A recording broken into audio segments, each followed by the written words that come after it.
never been with a chick this bad.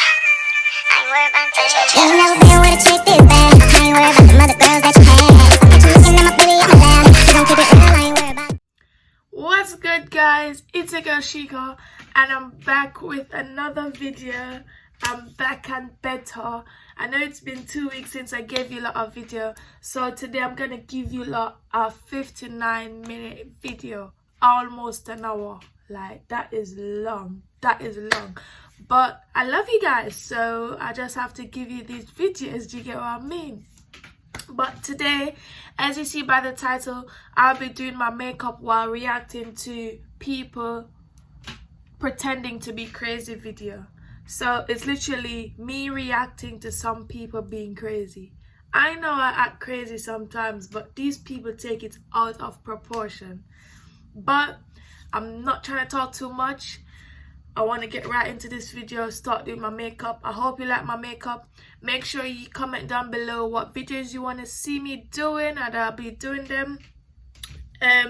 If there's anything you want to know about the makeup that I'm using, make sure you comment down below and I'll respond, or DM me on Instagram, or I'll just make a whole video telling you guys what makeup brands I use, what brushes, what products, stuff like that. Do you get what I mean?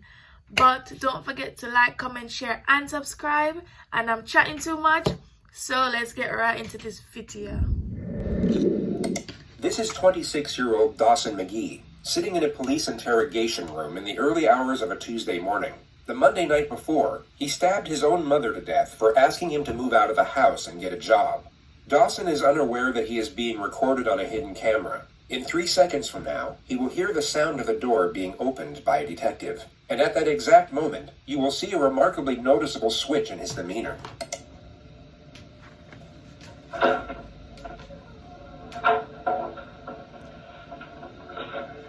him acting crazy.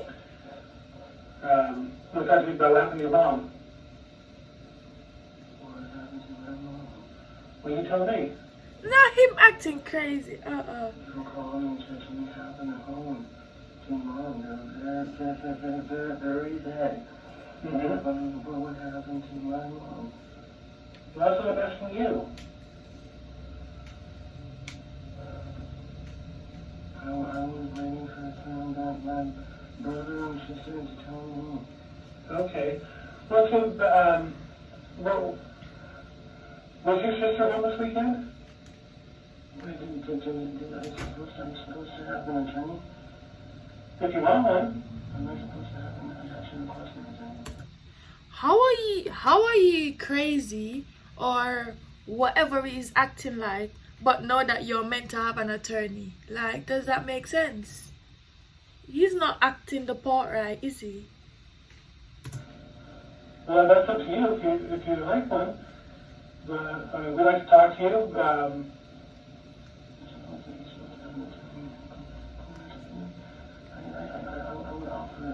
I'm going to ask for an attorney. You want to ask for an attorney? Yeah. Okay.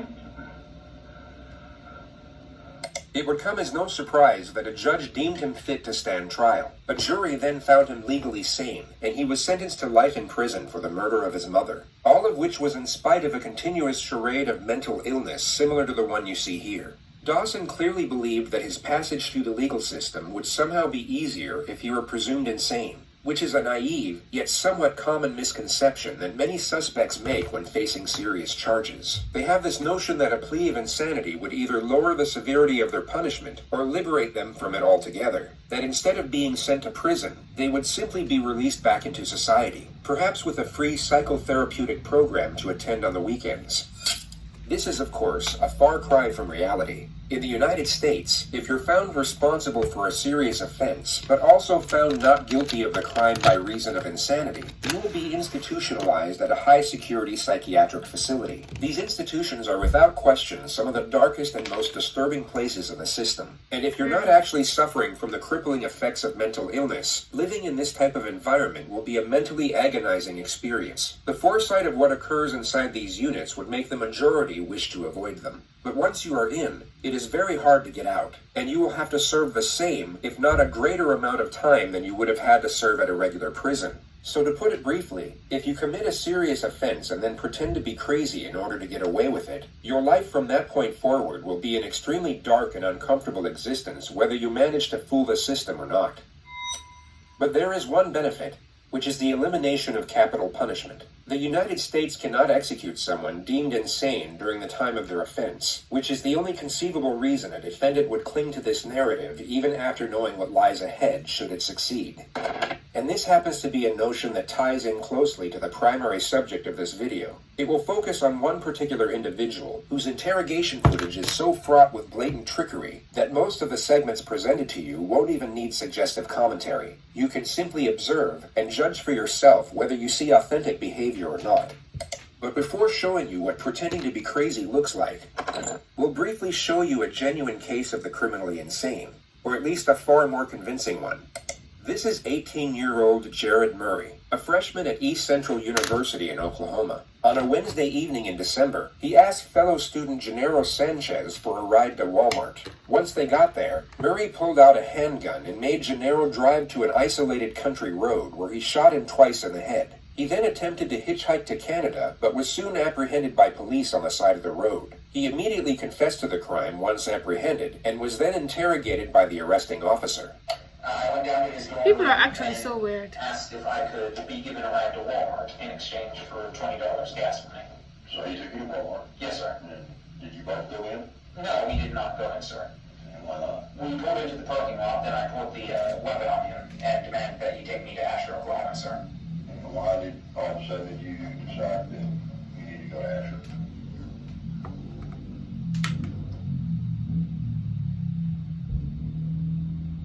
Because I was planning to take him out into the country and kill him. Okay. Did he say anything? He panicked. When he pulled out his phone, I yanked the phone out of his hand, and then he panicked some more. Kept telling me not to kill him. To make him feel more comfortable, I unloaded the bullet from the chamber, handed them over to him, and that eased his nerves a little.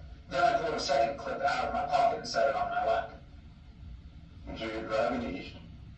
So I guess at some point, did you decide it was now was the time? Yes, sir. Okay, and what happened? I loaded the gun quickly, chambered the round quickly, shot once, missed, shot a second time, hit, jumped out of the car, went around. He was driving 10-15 miles an hour, so it was rather slow. Ran around the hood of the car, and of course it was slow and he wasn't purposefully driving. Tried to pull him out, couldn't get him out until he already had hit the tree. Pulled him out there, dumped him into the, before I dumped him into the ditch. The way how he's talking like it's nothing, like he's talking like it's an everyday lifestyle, he's just chilling, he's just doing this for fun. It's just like, how do you do it? I heard him gurgling. I'm not sure if that was a physiological or physical process after death, but I thought that he might have still lived through that somehow, because he was gurgling, so I shot him again and then shoved him down in the ditch. He makes a half-hearted attempt to conceal the body with a handful of leaves and a stick. He then walks in the direction of the highway. Did you get back on the highway? Yes, sir. And which way did you go? No, sir. And what were your intentions? Walking north. Canada, sir. You were going to Canada? Yes, sir. Okay. He states that his plan was to escape into Canada, but he had nothing to escape with, not even a passport. I had tried hitchhiking most of the way because the only way this was going to work, and factoring in my belief that y'all found a crime scene, is if someone were to give me a ride there and then. And then whenever your patrol car was pulling in behind me, I didn't know it was a patrol car. I stuck my thumb out and he was there for the rest. Jerry, I want to ask you at this point blank, because, I mean, you sit here and confessed to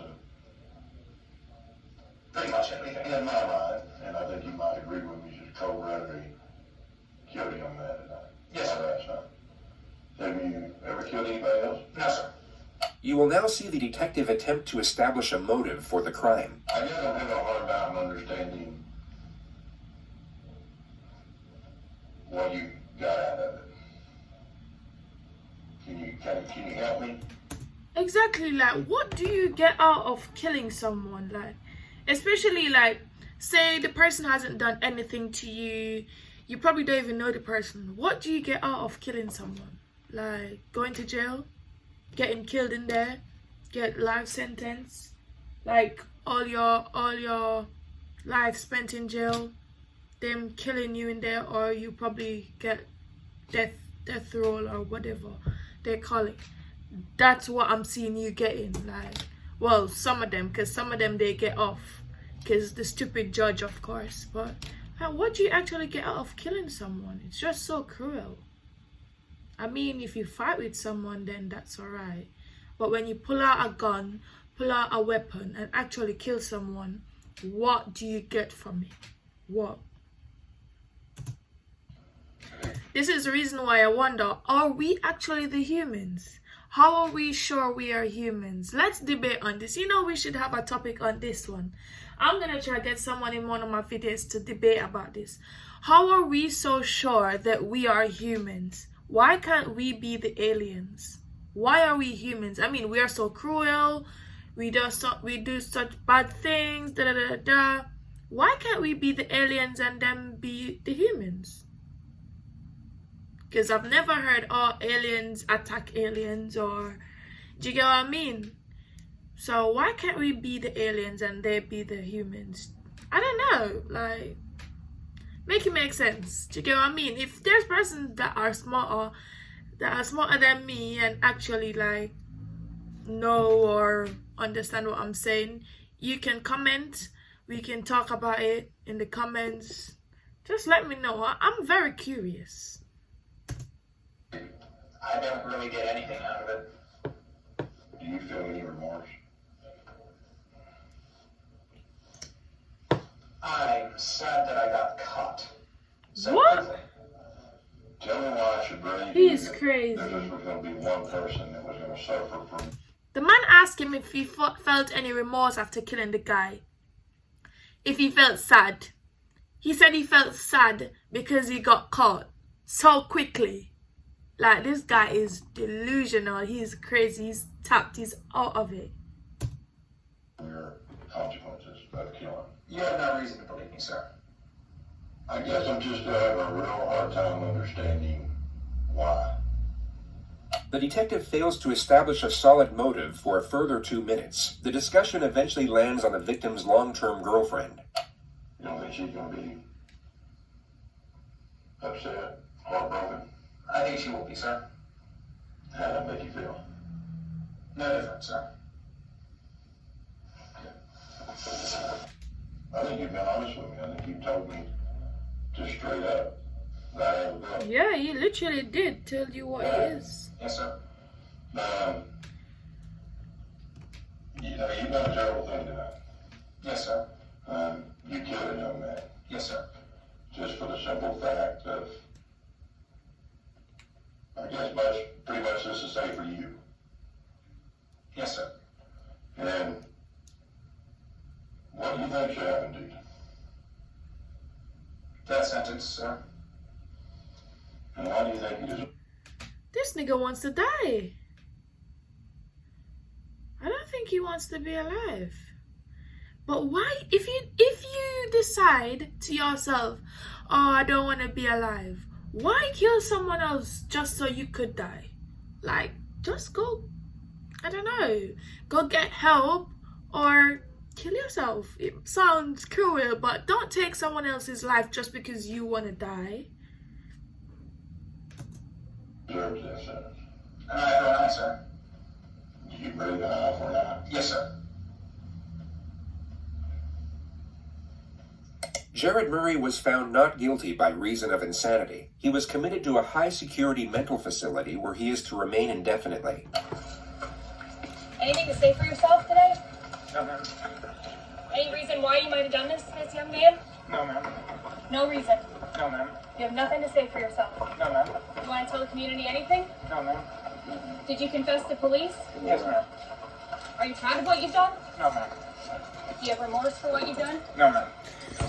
Can't you get off He your face? appears completely void of human emotion. No regret, remorse, shame, nor fear. He had both taken a life and destroyed his own, yet seems indifferent to the circumstances. With respect to his interrogation footage, the most conspicuous element was the complete lack of self-preservation. He didn't once attempt to deflect blame, nor afford himself any type of justification for his actions. He simply spoke in a factual, non-biased manner, impartial to how his words may have been taken or even twisted to be used against him. There was no calculated structure to his behavior whatsoever. So with this notion in mind, let's move on to the primary subject of this video.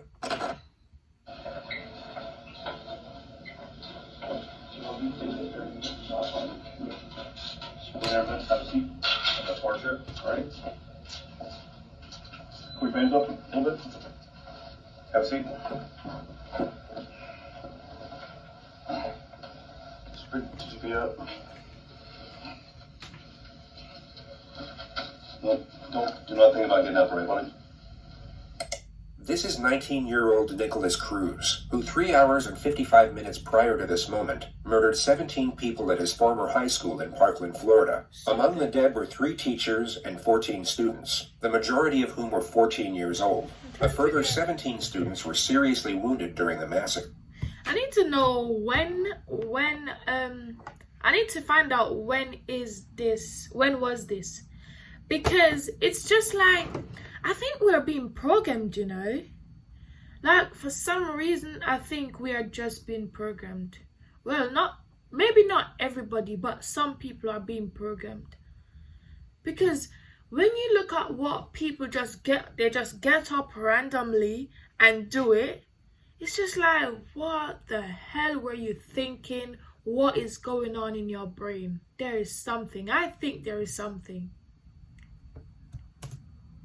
The gunman dropped his rifle 7 minutes into the rampage and then blended in with the crowd as he ran out of the building. He was at large for 1 hour and 20 minutes, during which time he stopped off at a Subway and then a McDonald's, where he sat down and casually spoke to one of the victim's brothers. The student was unaware that his older sister had just been shot through the chest by the man sitting across the table. The description of the shooter was transmitted by police over the radio, which led to an officer identifying and arresting him on a street just 2 miles away from the school. He was taken to the nearest hospital and examined by a doctor for roughly 1 hour and 45 minutes. He was medically cleared and then transferred to the local sheriff's office where he was subjected to interrogation. Well, don't do nothing about getting up, right, buddy? This video, they only treat white people this way. I don't want to get in all of that, but they only treat white people this way. Make it was a black man who shoot up so much people in a school. They would have shot him, killed him, downed him, cut him up, everything, same place there. But because it's a white boy, it's fine. It's fine for him to kill. It's fine for him to be cruel. And I'm sure he's going to get out a few years later.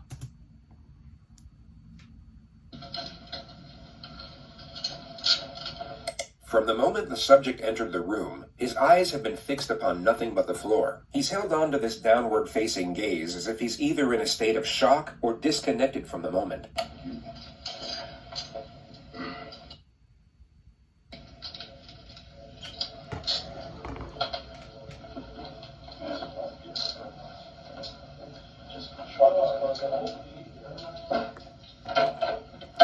At the exact moment the door shuts, he lifts up his head to observe his surroundings. His behavior completely shifts once he believes no one is watching.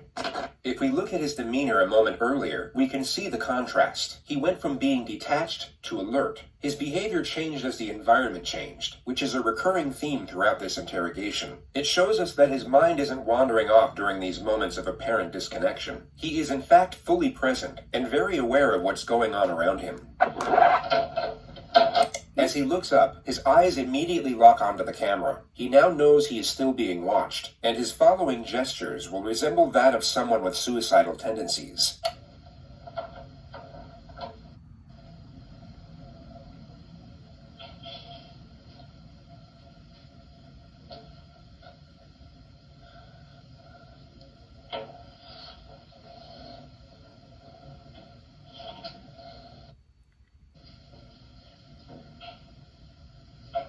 At face value, these externalized suicidal thoughts may seem genuine to some, but when framed with the rest of his behavior throughout this interrogation, they are exposed for what they really are, an act. a calculated attempt to garner sympathy and paint his character in what he believes to be a more positive light.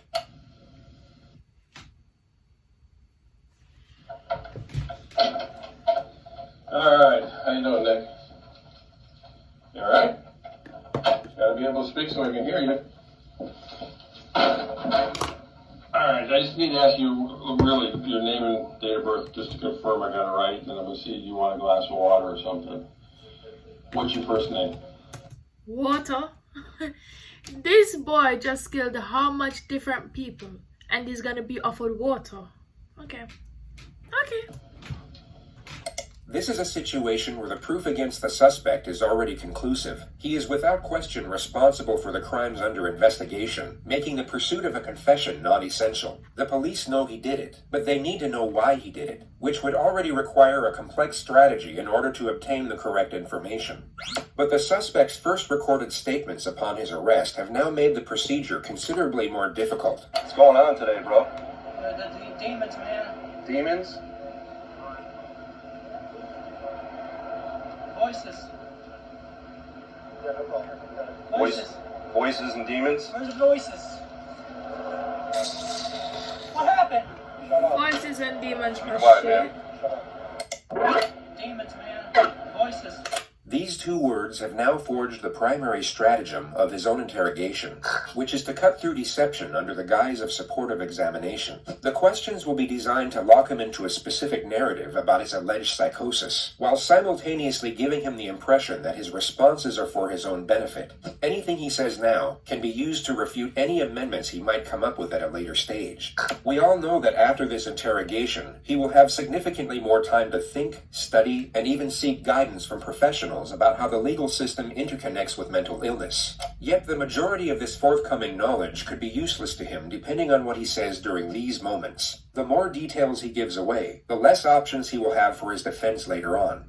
But pursuing this objective is complicated, as there are two very common scenarios for when this type of suspect gets interrogated. And just to be entirely clear, by this type of suspect, we mean someone who is 1. Pretending to be insane, and 2. Not fooling anyone.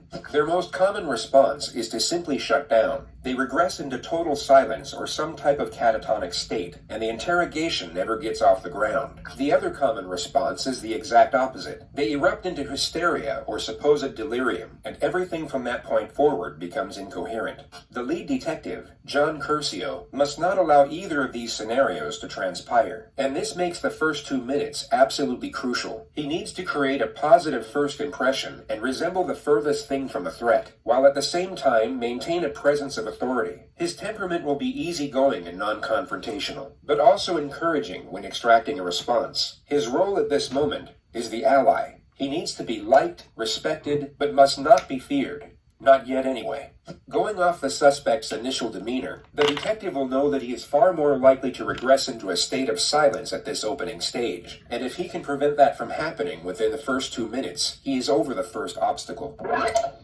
Alright, how you doing, Nick? I just need to ask you really your name and date of birth just to confirm I got it right, and then I'm gonna see if you want a glass of water or something. What's your first? Oh, that's why he offered water.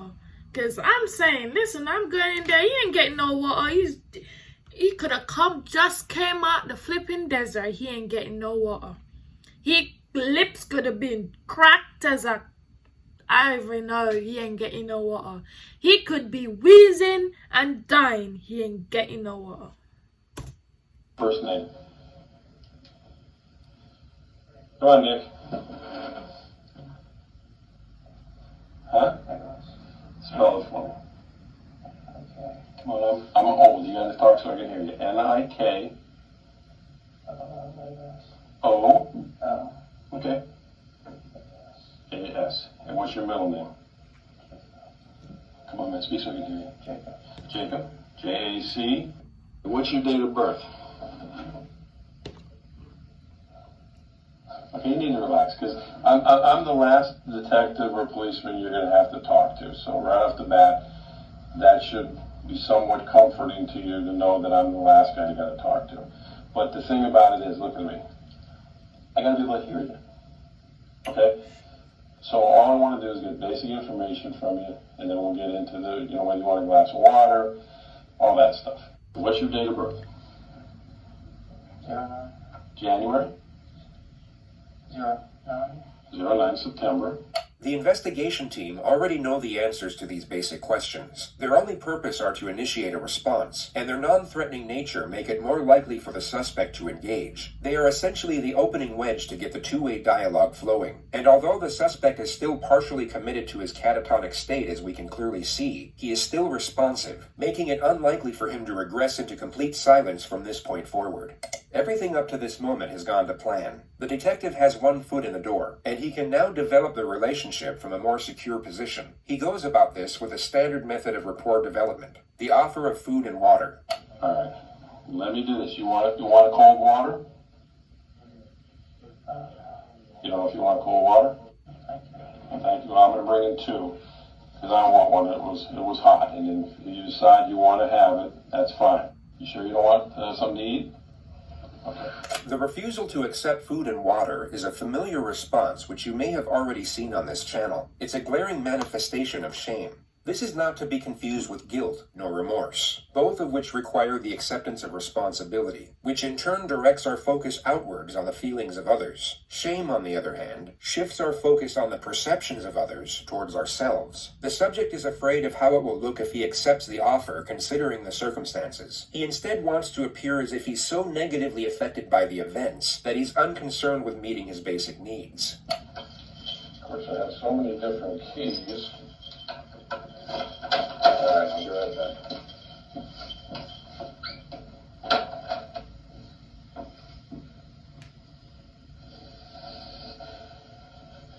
Once again, his demeanor abruptly switches when the detective leaves the room. With his head buried in his hands, it's anyone's guess as to what is going through his mind at this moment. But what you are about to see next is extremely revealing.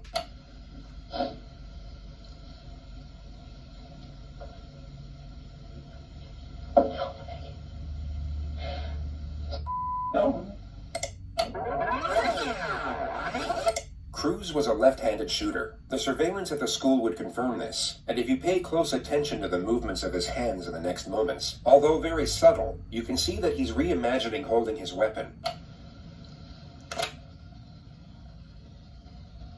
But what's more telling is how his demeanor abruptly stops and then completely switches right before he looks in the direction of the camera. He goes from holding a rifle and beginning to smirk to then pretending to cry and reverting back to his suicidal mannerisms. This all occurs in under 4 seconds.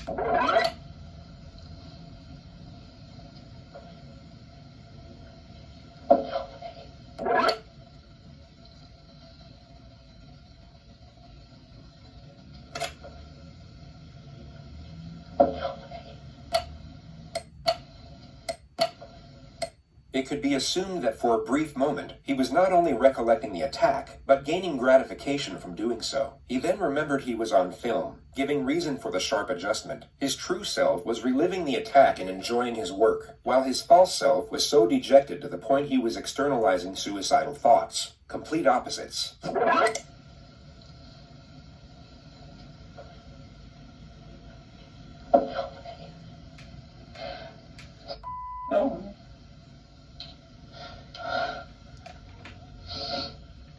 His next calculated charade is one of self-harm. He first bites himself without drawing blood, or leaving any marks that were visible in his jail intake photographs.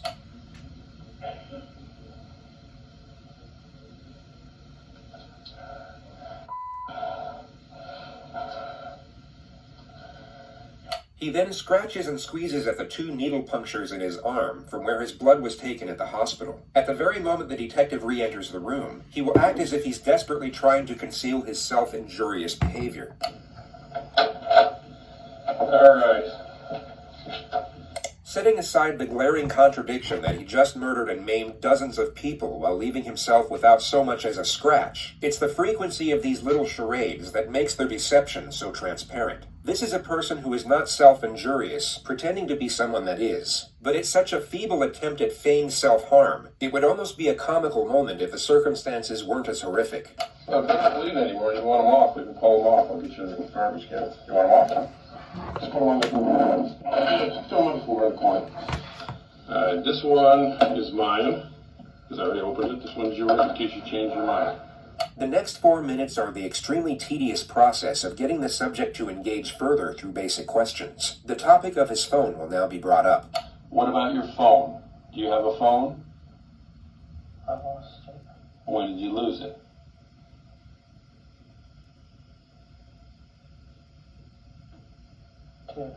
Today? Okay. What kind of phone is it? I don't know. Okay, is it a flip top, an iPhone, a Samsung? It's a phone. What's the number? I can't remember. Okay. He will now begin to feign a state of hysteria, which then morphs into a simulated panic attack and fake hyperventilation. The detective will need to refute the act immediately as to not let the subject gain confidence with it, but he also has to maintain rapport and avoid confrontation. He essentially has to tell the subject to knock it off, but in the most passive manner possible. I can't remember the other. Okay, Nick, calm down. You've already been medically cleared. I know what's going to be talked about is difficult, but again, you don't remember your phone number. How long you had the phone?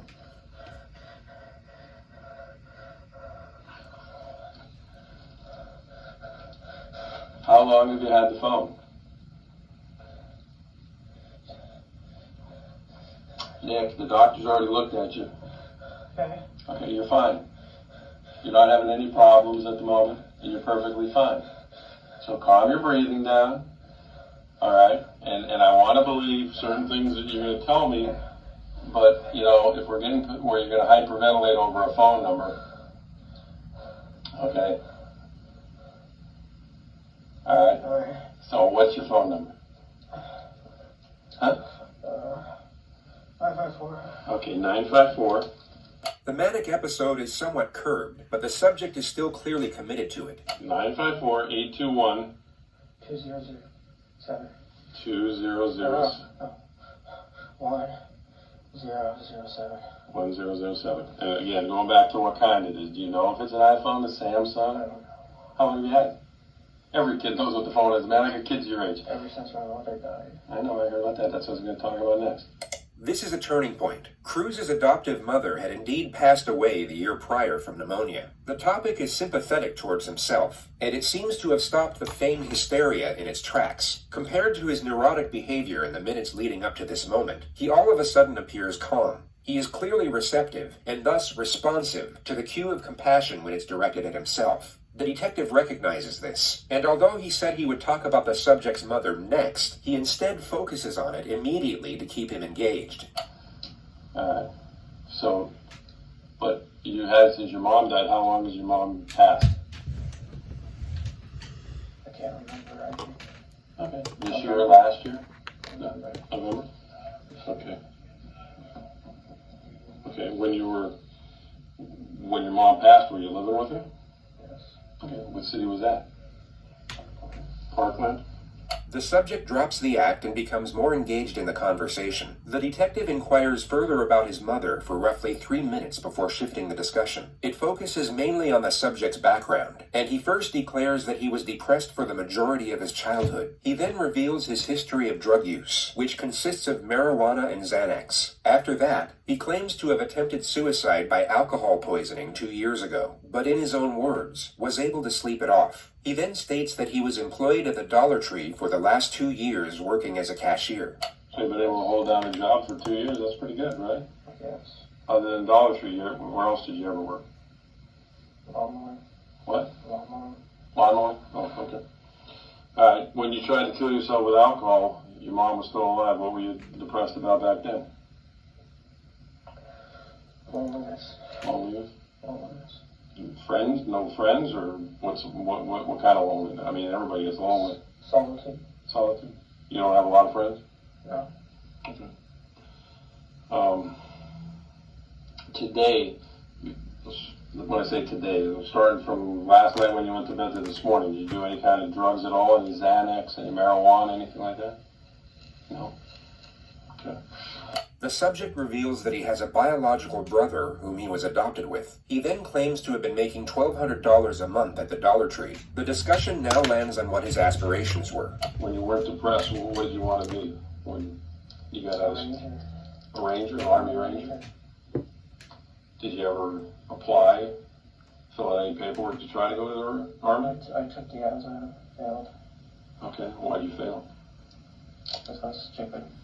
You what? I'm stupid. You're stupid? Okay, were you going to take it again? I was afraid to take it.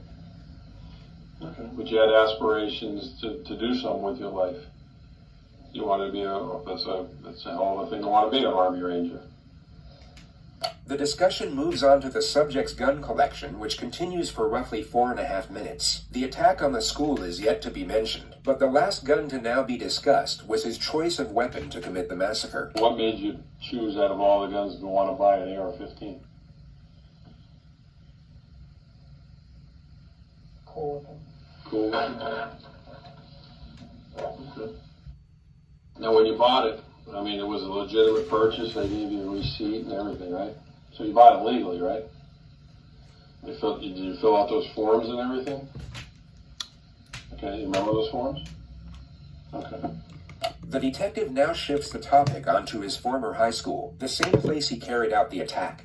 Now, 3 years ago when you went to Douglas, and obviously you stopped going there, why'd you stop going there? My depression worsened. The depression worsened, and what was going on? Did you just stop school on your own, or did some incident happen where? Yes, some incident. Well, what was the incident that happened? Fought a kid. You fought a kid. You remember the kid's name? Yeah. Ian. And did you guys both get in trouble for the fight, or? Yeah. Okay. Well, what did they do? Suspend you? They suspended me.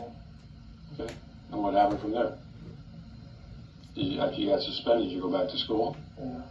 Okay. What happened then? Why'd you stop going there then? I was embarrassed. You felt embarrassed because you got suspended, or you felt embarrassed because of what? Because of the fight. Okay. Well, what was embarrassing about the fight? What were you guys fighting over? A girl. Girl? Well, what was embarrassing about it? I mean, did he even get the better of you? Was that what was embarrassing, or you get the better of you? Okay. He has just provided the state with a solid argument for a motive. Establishing a reason for an offense is critical when dealing with claims of insanity. It can not only indicate premeditation, but also calculated malice in connection to the crime, something considered absent in the mind of the criminally insane. He also asserts that he was lonely and depressed while attending the school, all of which can reinforce the argument that he was exacting revenge upon the community in which he felt ostracized. Alright, so you go back to school. What ends up happening? You just stop going to school out there, or you got into more problems? Got into more problems. What was the more problems? Failing class. Okay. Not going to school. And this was all when your mom was still alive? Yeah. Okay. Did there come a point in time where you just stopped going there, or they expelled you? Or I just stopped going and then transferred me. They transferred you? When they transferred you, was that upsetting to you? Yeah. Okay. As we know, the suspect has made the claim about hearing a voice which he labeled the demon. The detective will now attempt to get a detailed narrative of these perceptual disturbances. He will do so by asking a series of open-ended questions, and then continuous follow-up questions thereafter. This will lock him into specific claims about what he was hearing. The more information he gives away, the less he will be able to amend later on. And the more questions that are posed, the more likely he is to make contradictions that can be used against him. The suspect believes this is some type of clinical evaluation for the sake of his own well-being, and this misconception will become glaringly apparent later on. He, at this moment, is oblivious to the fact he is giving information. I've been so quiet throughout this video. For the first, I'm not normally quiet. I'm chatting throughout the whole video, but just to say, I think he's trapping himself in this whole situation, you know. I think he's gonna trap himself because he doesn't seem smart. He doesn't, for some reason, he just does not seem like a smart killer. So I think he's gonna trap himself, but let's see. Don't forget to comment down below what you guys think about these crazy people acting like they're crazy, but I think they're actually crazy because to do all this killing, you must be crazy. Do you get what I mean? But comment below what you think. Let's get back to this video. Away that will be used to cut through his own defense in years to come. So you go to the hospital and the doctors clear you. And you're talking about demons. What are the demons? Voices. Well, tell me about it. What are the voices about? It's another voice, the evil side. Okay. And how long has that voice been going on? Nigga said the evil side. I've never heard someone say, oh, they're hearing voices and said the evil side. What, nigga? I mean, if he said the devil, then I'd say, okay, yeah. The evil side. Okay. Years. Did you ever tell anybody about the voice? Never? And what does the voice say to you? Burn, kill, destroy. Okay, burn, kill. Nigga said burn, kill, destroy. Burn, kill, destroy. Nigga, come better. Come better than that. Destroy what? Anything. Okay. But have you ever burned, killed, or destroyed anything? What have you burned, killed, or destroyed? Burned, just fire, set fire. To what? In the pit, fire. Oh, a fire pit. Okay, well, I mean, the voice told you to burn something, you built a fire in a fire pit. What's destructive about that? That's what fire pits are made for. What else did the voice tell you to do that's... Kill animals. Okay, have you ever killed animals? Yes. What kind of animals? Birds. Birds? Wild birds or people's Birds. pets? How do you kill them? Birds. How do you kill them? Wait for them and kill them. Oh, can't catch them, so how are you waiting for them? Out in the grass. Wait for a bird to come up. There's no way, man. I'm a bird lover. There's no way. You can't catch a bird, Holmes. No, I'm not. With a pelican? Oh, okay. Where's your pelican? It broke. I told you he's not smart. He's just chatting shit at this point. Like, he's baffling at this point. Like, he doesn't even know what to say. Do you get what I mean? I know he's not smart. From the beginning, you could tell that he's just making shit up at this point. Do you get what I mean? Okay. Alright, so the voices tell you to hurt animals and Kill start fires birds. in the fire pit. When was the last time you heard that? People kill birds for fun. How can the evil side tell you, oh, you're to kill, burn, da da da? He burned in the fire pit, apparently. He killed birds. I know people go bird hunting, like, come on. How is an evil spirit telling you to do that? The voice. Yesterday. What time was it yesterday? It was at night. Okay. And where were we at? Work. You're at work? So you're at Dollar Tree. And what's the voice telling you? Hurt people. To hurt people. Hurt people at Dollar Tree? Or hurt people? You should ask him what the voice is telling him to do now. I would say to him, you know what the voice is telling me to do to you? Suck in your eye, because all you're doing is baffling and chatting shit. Hurt people in general. Okay. Doesn't say specifically who? Alright. Can you tell how old the voice is? My age. Okay. Yeah. I'm telling you, this guy is talking pure bull right now. The guy asking, can you tell her how old the voice is? My age. Okay, nigga. Have a good voice too, or just a bad voice? Is there a voice inside you that says, do good things? The detective will now start getting confrontational, and the subject's behavior will shift once more in response. You will see him get defensive as he attempts to protect his narrative, and his responses will become much faster. He will even cut the detective off multiple times. Keep in mind that he was barely saying anything at the start of this interrogation. No? It's bad. No. Can't be. You held down a job for 2 years. If you were doing things bad, you wouldn't be able to hold the job down for 2 years, right? Why is he breathing like this? Bruv, chill out. It's fine. Chill. Just be like how you were being a minute ago and listen to your voices. Stop getting hostile now. I mean, look. Everybody has, It's me and my bad side. I understand, everybody's got a quote good and bad side. There's people. No, there's a voice. The voice isn't here. And it's me. Just regular me. Just trying to be a good person. Okay. Set aside his contradicting behavior for a moment and focus solely on his storyline. In his ideal scenario, we are to believe that he was battling these supposed voices and, in his own words, trying to be a good person. Yet he was unable to reveal or seek help for this internal struggle until the very moment of his arrest. It was quite literally the second he was confronted with his comeuppance that his supposed demons came to light. Now that he is in custody, with the atrocities already committed, he is somehow able to maintain control over the force that was previously keeping him silent. But a deleted video that would later be extracted from his phone would tell a very different story. Hello, my name is Nick, and I'm going to be the next school shooter of 2018. My goal is at least 20 people with an AR-15 and a couple tracer rounds. I think I can do a good done. Location is Stone Douglas in Parkland, Florida. It's going to be a big event. And when you see me on the news, you'll all know who I am.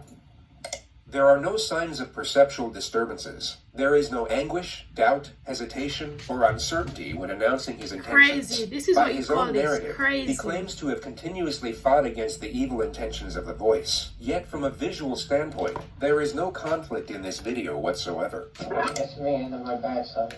I understand, everybody's got a quote good and bad side. There's people. No, there's a voice. The voice isn't here. And it's me. Just trying to be a good person. Okay.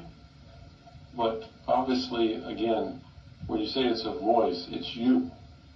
It's all you. The voice is you as well. Yeah. The voice didn't force you to do anything, right? No, the voice did. It's two voices. There's one half that's a good and then the bad. Yeah. His rapidly interchanging behavior has now gone from catatonic to manic to hallucinatory to now highly attentive and cautious. Okay, the voice tells me to go to lunch and not pay for my meal, but I pay for my meal because I know that's the right thing to do, right? Okay, let's talk about this. Did the voice didn't tell you to take Uber, right? Yes, it did. It did? Yes. The voice said take Uber.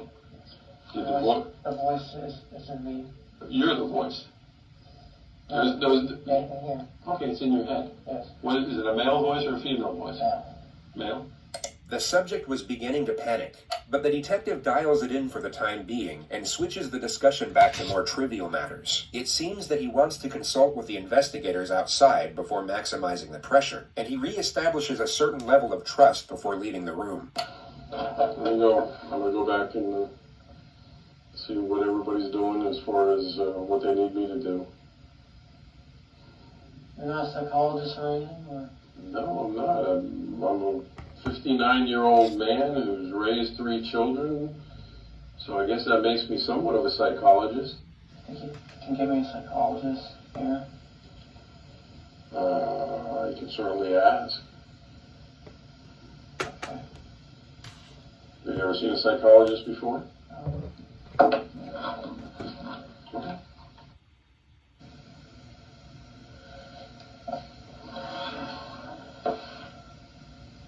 The subject scratches his arm for another 2 minutes. He then switches to a hallucinatory state and appears to be seeing things in the room.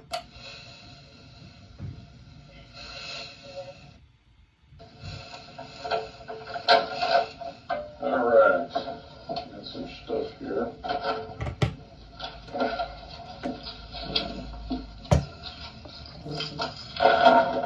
The detective will once more dismiss the act by pretending to not see it. He will then pose a question to the subject, and the charade will cease immediately. There's the water. Will you put that over here? You definitely don't want the water, huh? It's very interesting to observe his facial expressions at the exact moments he abandons fake behavior. These are the very brief junctures in which his true self appears to surface. It's easy to get distracted by the present situation as he sits there in a hospital gown chained to the floor, essentially helpless to the cunning devices being used against him. But in moments like this, we are reminded of what we're actually dealing with. A very short time ago, he was not helpless at all. He was the one preying on the helpless, offering them none of the sympathy nor mercy of which he is now trying to garner for himself. The school, or the psychologist you want to talk to.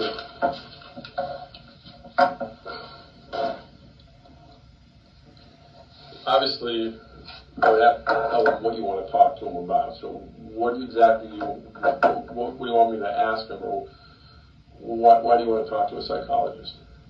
Find out what's wrong with me. Well, what do you think's wrong with you? I don't know. The detective in this next segment will attain further information about the supposed voices, only he will no longer have to tread carefully in order to maintain a friendly connection. He will still secure useful information, but also get confrontational as and when he pleases. The risk of frightening the suspect to the point where it stops the interrogation is no longer a concern. When you hear the voices, are the voices like outside your head or inside your head when you hear them? Inside. Okay, so it's not like you don't hear a voice from the corner talking to you. It's inside your head. And is it always the same voice, or is it only one voice? One voice, yeah. And you said it's a man's voice? Yeah. Yes. Does it sound like anybody you've ever met? Anybody you ever seen on TV? Can you tell, like, by an accent? Is it is it an old man, young man, white man, black, young man? About the same age as you think? But it's only one voice you ever hear, right? Yes. Do you hear the voice when you're in bed at night sleeping? Yes. Do you ever see anything with the voice? Like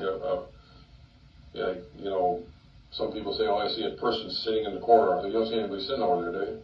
It's just me and you, right? All right. Do you always obey what the voice tells you to do? I try not to. Okay. Well, how many, on any given week, how many times do you think you hear the voice? All the time? Once every day. Once every day? Morning, afternoon, night? Always the same time? Usually in the afternoon. About what time? Nigga said mostly in the afternoon. This you is just... He's something else. I swear voices speak to you whenever they feel like, or I don't know, like, how are you saying mostly in the afternoon? What? 11 to 12. Why do you think it's those hours? I don't know. It's always around lunchtime? Now you talked about demons, and then you talk about Yeah, the that's a voice. demon. The voice is a demon. The voice is the demon. So there's not The two. person, whoever it is. Does it have a name? No name. Does it ever say, hey, my name is Nick? Does it use your name or use somebody else's name? Just a voice with no name. But his voice was no name, told him what to do. Did the voice tell you to buy that AR-15? Yes. Did it tell you, hey, buy that gun, it looks cool? Did the AR-15 get picked out because it was similar to the gun that an Army Ranger would carry? No, it was because of the voice. What do you think if you didn't buy it, if you said, hey, I ain't buying this gun, it's too expensive, what do you think the voice would have done to you? Just stop talking to you? No, I'm gonna hurt myself. How would you hurt yourself? Cut. You're a cutter? No cut. Alright. When was the last time you cut yourself? Earlier. Earlier when? I was fishing. Earlier today or Earlier today. Where were you fishing at today? At a lake. Okay. Before the school shooting? Yes. What did you cut yourself with? A knife. Those little scratches on your arms? Let me look at them. Come on, man. I get worse scratches weeding my flower bed than that. You weren't trying to hurt yourself. Yes, it wasn't sharp enough. Wasn't sharp enough? No. How many knives do you have on you? 4, 5 How long have you been cutting yourself? years. You ever cut yourself where you had to go to the hospital and get stitches? When you cut yourself, it's because the voice just told you to cut yourself. And if you didn't talk or you didn't listen to the voice, then you were going to be alone because your voice was your only friend. That's kind of what you're saying. Even though you have a biological brother. Since me and you have been talking, have you heard the voices? What's it said? Saying cut yourself. For you to cut yourself. Does the voice like me? Does the voice like me? Doesn't trust me. Why doesn't he trust me? I'm pretty relaxed, ain't I? I'm trying to figure that out too. Well, what does he like about me? I mean, I'm kind of grinning because I want to know what the voice's problem is with me. What does he like about me? I treat you fairly. I've given you water. I talk nice to you. You know? You're too nice. I'm too nice. Yeah. How many times has the voice talked to you while we've been in the room here together? A lot. Did the voice say jump out of the chair and do anything bad to that policeman? Saying kill yourself now. I don't really believe there is a voice, to be honest with you. Voice. No, I don't think there is. I'm telling you the truth. No. I mean, I feel you probably want to kill yourself because of what happened, but... No, the voice is telling me to kill myself. Okay, but the voice is telling you that the AR-15s is... You like guns, man. You want to be a ranger. You like guns.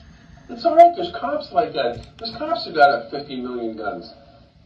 You didn't buy guns because the voice said, hey, today I like Mossbergs, tomorrow I like AR-15s. You like guns. Can you call the psychologist? I've already got the questions from some of the psychologists. Some of the questions I asked you were from... Yeah. I see. That's what I asked you. You already? No.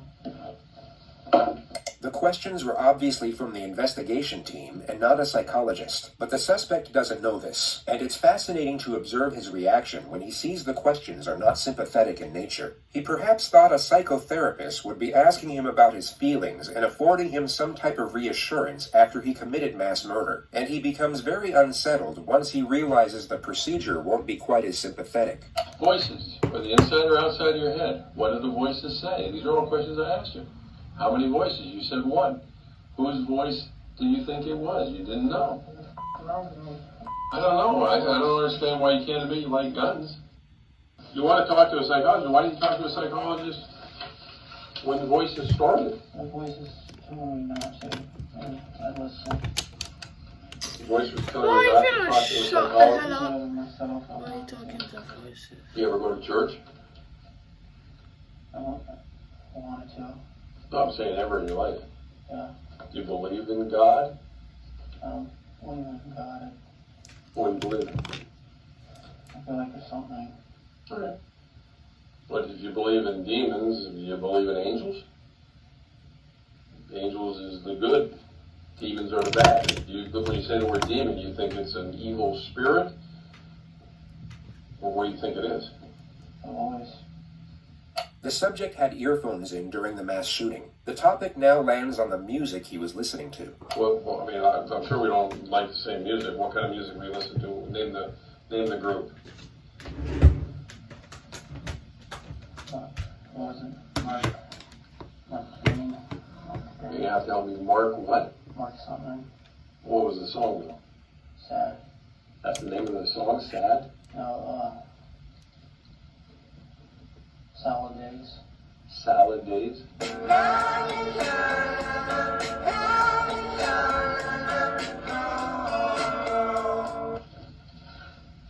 Hold on a second. What else? Oh, you listen to more than one song? What other song you listen to? Just a lot of sad songs. Alright. Did you pick the music yourself? Or did the demon pick the music? Demon, and then myself, actually. Alright, which one did you pick? I can't with this dude. It's cracking me up, mate. Man said the demon picked the music and then he picked it partially. What, nigga? Sad ones. Which ones did he pick? Evil ones. The evil ones. What's it? It's like he's forgetting that he's speaking to a policeman. He's not speaking to some dumb, like, even a kid or somebody dumb. He's speaking to a policeman. He knows his job. He's professional. Like, come with better lies. Come with something better. What do you mean evil one compared to a sad one? You already gave me a sad one. What's an evil one? Pensermensch. What? Pensermensch. Pensermensch.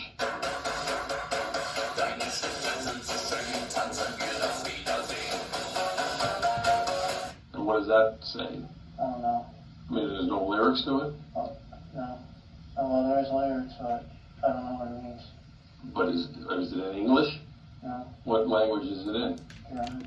German? Do you speak German? No. Then how do you know what the lyrics mean? I don't. So they could be happy, right? I don't know if they're happy or not. Well, again, you don't because you can't speak it. The demon chose it. I didn't choose. But you have them on your. How long do you think you had them on your playlist? A long time. Okay, so you listen to them a lot of times. So you had a playlist of music that the demon helped you pick out, but you picked out some of them. Should I do my hair or should I just leave it? I'm just having a tough time understanding this demon thing. I know. Well, the Xanax you were talking to me about earlier, where'd you get the Xanax? On the street or? On the streets. So you used to buy that? Other than Xanax and marijuana, what other drugs you never tried? Flakka? PCP? Cocaine? Heroin? No. Okay, Xanax, how many of those did you take when you used to take them? 5. Okay, 5. What size bar? How big? What color was it? Half, sometimes full. What color? They all White. White. All right, but that was off the street. Did they help you sleep? It made me drowsy. All right. Did it make the demon go away? Yeah. Why are When they was the talking last to time me? you think you did I'm Xanax? gonna skip this shit because Yeah. at this point, Is it illegal? Yeah. It's illegal. It was illegal whether you do it once a week or once every 5 minutes. So why did you choose to get rid of the demon by doing it? Anytime you heard the demon, just light up a blunt. I mean, you had the money, man. Because I knew it was illegal and I didn't want to do wrong, but he wanted to do wrong. Okay. So the demon wanted you to do wrong, but then your good side didn't want to do wrong by smoking marijuana? Even though I didn't go away. Even though it made him go away. you're just trying shit at this point.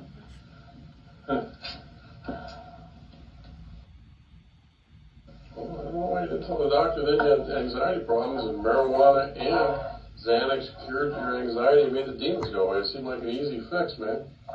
If that's true.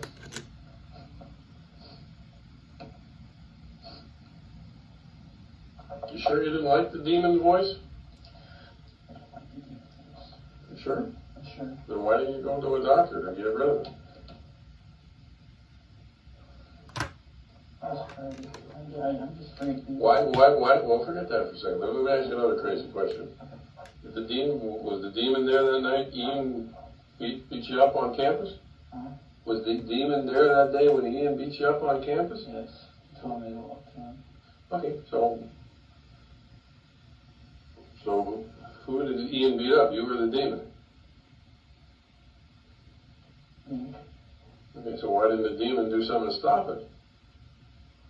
Because there was no flipping demon. Huh? That's why. I don't know. That's a good question because the demon's telling you to do all these bad things. Why couldn't the demon get you mad enough to get the best of Ian?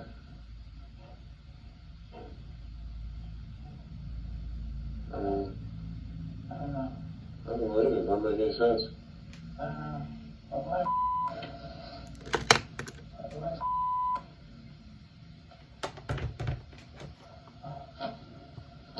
The demon's this I don't know why. all-powerful thing that tells you to do bad things and you're afraid of it. Why did the demon just take over right then when Ian was getting the best of you and get the best of Ian? Well, why did the demon not do that? Why do you think? Trying to figure it out. I don't know. I can't figure it out either because I don't think the demon exists. Can I say? I don't think it exists. No, like, I think that, go ahead. Am I able to like think to myself about it? Yeah, sure. Yeah, you can think all you want. I'm just... No, I'm just thinking about the demon. Alright. Well, you want me to leave you to think for a while and then I'll come back and talk to you. I personally, I think you're using the demon as an excuse. I'm not. I promise. You could stop the demon by getting a prescription for marijuana.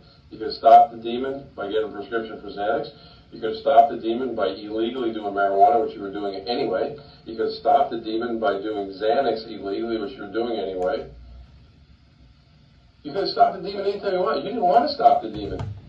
The subject seems to be coming to the realization that he's not going to be treated as a victim. As he begins to meet this reality, you will notice him exhibit signs of fear. You will then see him attempt to escape the confrontation by feigning a state of psychosis once more. The detective will recognize this, but this time will not afford reassurance. He will instead apply further condemnation, and a visibly frightening realization will engulf the suspect from that point forward. It's essentially the very beginning of retribution. The detective introduces him to the rest of his life at this moment. No, that's not true. You didn't. You could have. I'm giving you 4 ways you could have stopped the demon, man. Okay, now you know you're just acting like that because... No. Okay, well, relax. You're just acting like that because I'm making sense. Calm down. I'm making sense, and you don't like when it makes sense. Because it doesn't fit into the story you're telling right now. I'm telling you the story. It's true. Well, why are you looking at your arm now? I'm trying to understand why. Well, why didn't you want to stop the demon? I don't know. Because I think you like the demon. No, I don't. Why do you stop it then? I don't like the demon. I don't like the demon. I don't like the demon. I don't like the demon. Well, that's if the demon even exists. Should I get an attorney or something? You want what, an attorney? Yeah. Did the demon, the voices tell you to get an attorney? Okay. All right, we tell the voice that don't hit yourself in the head, because the attorney, the demon just requested I will stop talking to you. I'm scared. You're scared of what? Scared of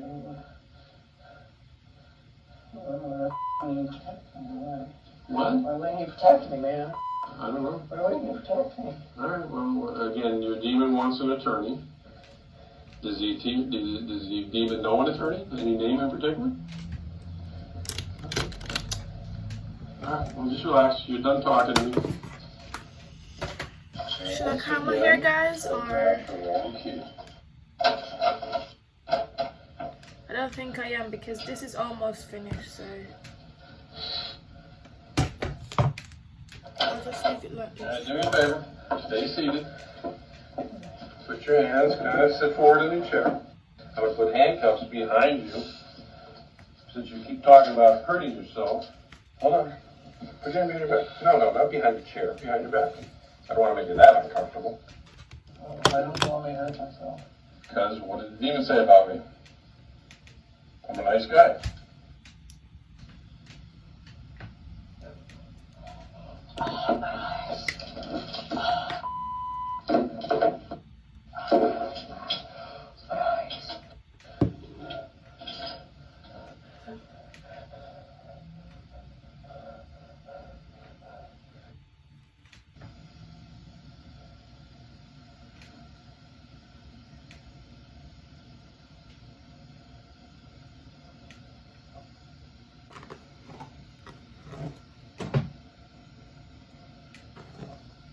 Is he yawning?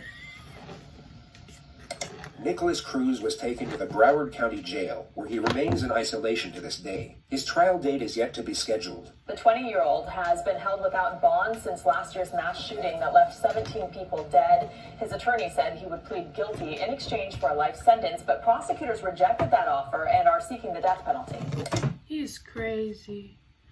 Oh, that's the end of that, guys. And I think I am finished with my makeup as well. But yeah, that was crazy. I'm not even gonna lie. Them people are so crazy. Like, I don't know, like, how does people actually do this stuff? Like, they just get up and decide, oh, I want to take someone's life today. Yeah, I don't know how people get up and just decide that they want to kill somebody today and just take people's life. And then when they are to get their like sentence or get their, what do you call that now, like get their punishment for doing something bad, they behave like this innocent good person. Like, were you not thinking of that when you were like killing people, when you were taking innocent people's life? It's just so strange to me. But as I said before, I wonder every day, are we actually humans? Like, are we actually? I hope you liked this video. I hope you liked my makeup. I don't think I should have put that white thing, but it is what it is. I hope you like this video. Stay tuned to my channel for more videos coming up, and remember to comment down below what videos you lot would like to see, and I will be posting more often on this channel. It's just sometimes I do get, like, what's that word, discouraged. That's it, I do get discouraged, but I try my best, like, to stay, what do you call that now? Oh, that word, it's there but it's not there. I try to stay encouraged. I try to do the videos. I try to edit, even though editing takes so long.